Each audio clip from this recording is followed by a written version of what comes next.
आपने अभी तक देखा कि माइक्रोब्स अपने लिए कितना इम्पोर्टेंट है। अभी हम ये भी देख रहे हैं कि सोर्सेस ऑफ एंटीबायोटिक। हम अभी तक एंटीबायोटिक्स पे आ गए, आपने एंटीबायोटिक्स की थोड़ी सी आइडेंटिफिकेशन किया, उसको पहचाना कि एंटीबायोटिक्स क्या है, इसको सबसे पहले किसने डिस्कवर किया, इनको वर्ड किसने दिया, ठीक है। उसके बाद हमने ये भी जाना कि एंटीबायोटिक्स किन किन से फॉर्म किया जाता है और हमारे लिए किस प्रकार बेनिफिशियल। अब बात आएगी, जैसे मैंने आपको पहले ही बता चुकी हूँ कि सोर्सेस ऑफ एंटीबायोटिक्स, यानी कि एंटीबायोटिक्स हमें कहाँ से मिलता है। हमने आपको थोड़ा सा पहले इंट्रो भी दिया था, बैक्टीरिया है, एक्टिनोबैक्टीरिया है और फंगस। इन सब से हमें क्या मिलता है, एंटीबायोटिक्स के प्राप्त होता है। जैसे कि मैंने आपको पहले बताया, बेसिट्रेसिन जो है एंटीबायोटिक के कहाँ से किससे मिलेगा, बैसिलस सबटिलिस नाम के बैक्टीरिया से मिलेगा। आफ्टर दिस पॉलीमिक्सिन किससे मिलेगा, बैसिलस पॉलीमिक्सिस से प्राप्त होगा, किससे, bacteria. It is the type of bacteria, ठीक है। फिर थायरोट्राइसिन, थायरोट्राइसिन जो है बैसिलस ब्रेविस नाम के बैक्टीरिया से आपको प्राप्त होगा। इसके बाद है गैनिसिडिन, गैनिसिडिन किससे प्राप्त होता है, बैसिलस ब्रैनिस से प्राप्त होता है। इसके बाद हम अब बात करेंगे एक्टिनोबैक्टीरियाज के। ऐसे तो बच्चों बहुत सारे इसके अंदर टाइप्स हैं, वो आप थोड़ा देख लीजिएगा। अब हम इसके अंदर एक्टिनोबैक्टीरिया के अंदर कुछ पर्टिकुलर यानी कुछ इंपॉर्टेंट टाइप्स मैंने यहाँ लिखे हैं, यानी सोर्सेस और एंटीबायोटिक्स। बाकी बुक्स में आपको बहुत सारे दिए हैं, कम से कम आपको 10 जो है याद होना ही चाहिए, 10 बैक्टीरियाज के, 10 एक्टिनोबैक्टीरिया के और 10 फंगी, ठीक है। तो एक्टिनोबैक्टीरिया इसके जो है एरिथ्रोमाइसिन, स्ट्रेप्टोमाइसिन एरिथ्रास और नेक्स्ट है स्ट्रेप्टोमाइसिन, स्ट्रेप्टोमाइसिन ग्रासियस जो है इस टाइप के एक्टिनोबैक्टीरिया से प्राप्त होगा। फिर है नियोमाइसिन, स्ट्रेप्टोमाइसिन फ्रेडी, ठीक है। ये कुछ इंपॉर्टेंट है, इस टाइप के एंटीबायोटिक्स आपने कहीं ना कहीं आपने पढ़े होंगे। जब हम कोई बीमार पड़ता है और मैंने आपको बताया है कि एंटीबायोटिक्स डॉक्टर्स के द्वारा प्रिस्क्राइब किए जाते हैं, तो ये कुछ इंपॉर्टेंट है जो मैंने इसमें लिखे हैं और आपके कहीं ना कहीं पढ़ने में आए होंगे।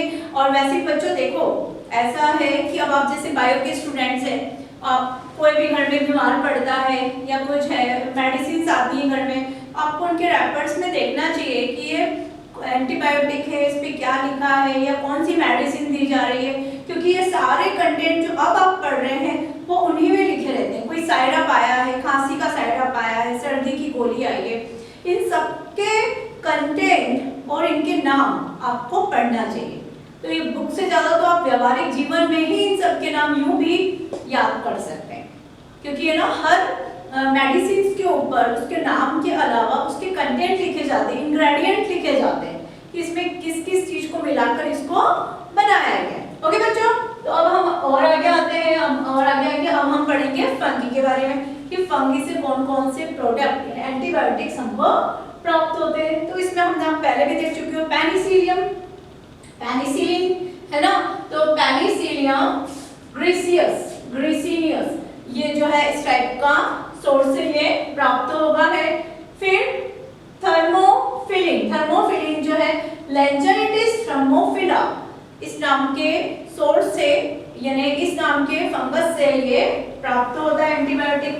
तो बच्चों अब क्या है, what are the uses of antibiotic. मतलब एक सिंपल सा क्वेश्चन आ गया कि चलिए एंटीबायोटिक के यूजेस बताइए। तो अब है ना, हम बात कर रहे हैं ह्यूमन वेलफेयर के साथ अब सभी ऑर्गेनिजम्स में किस तरीके से एंटीबायोटिक्स को यूजेस में लाया जाता है, ठीक है।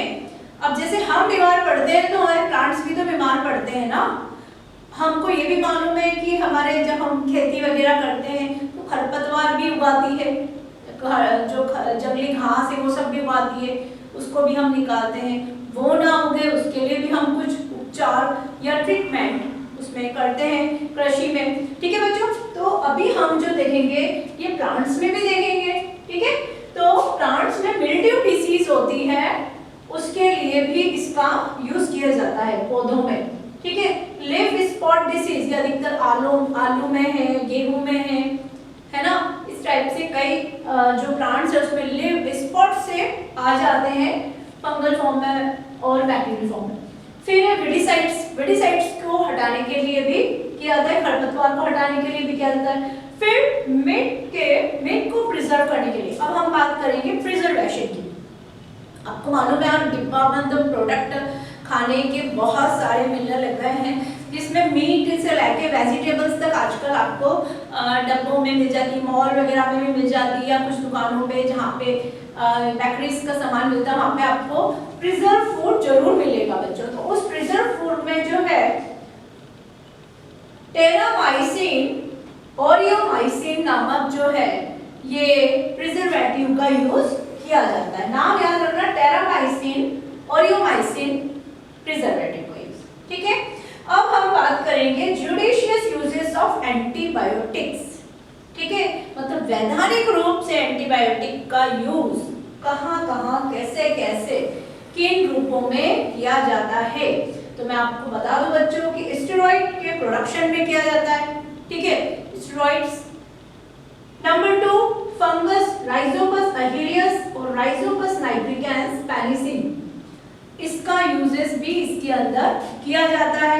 ऐसे तो देखिए आपको बहुत सारे प्रोडक्शन के साथ विटामिन से, चूंकि इनमें बहुतायत में विटामिन से, कार्बनिक एसिड से पाए जाते हैं, और दूसरा ये बायोकेमिकल एक्टिविटीज से भी हमसे जुड़े हुए हैं, मतलब ये अगर हमारी बॉडी में जाएंगे तो बायोकेमिकल एक्टिविटी होगी। तो कौन कौन से एंजाइम्स इसमें रोल फॉर्म करते हैं वो भी हमको देखना है। मतलब सिर्फ हम इतना ही नहीं करके छोड़ देंगे, हमको ये भी देखना है कि इसमें कौन कौन से एंजाइम्स इंपॉर्टेंट भूमिका निभाते हैं, वो भी हम इसके अंदर देखेंगे। ओके, अब हम देखेंगे नेक्स्ट वीडियो में ये सारी चीजें, और हम डेवलप करेंगे एक चार्ट, और वो चार्ट आपको बनाना है और उसी टाइप से बनाना है जैसे मैंने आपको पहले बताया। जैसे एंटीबायोटिक्स के लिए ये एंजाइम्स का आप बारे में लिखेंगे तो नंबर 1 कॉलम में आप एंजाइम का नाम लिखेंगे, नंबर 2 में सोर्स यानी स्रोत लिखेंगे, नंबर 3 में सबस्ट्रेट यानी कि किससे मिला, गेहूं से मिला कि मक्का से मिला, ये लिखेंगे, और फिर इसके उपयोग लिखेंगे, ठीक है। तो ये इस तरीके से आप कॉलम रेडी कर लेना, 1 और 2 पॉइंट्स उसके अंदर इंक्लूड करना, तो आपका एक पूरा टेबल तैयार हो जाएगा। ओके बच्चों, थैंक यू वेरी मच।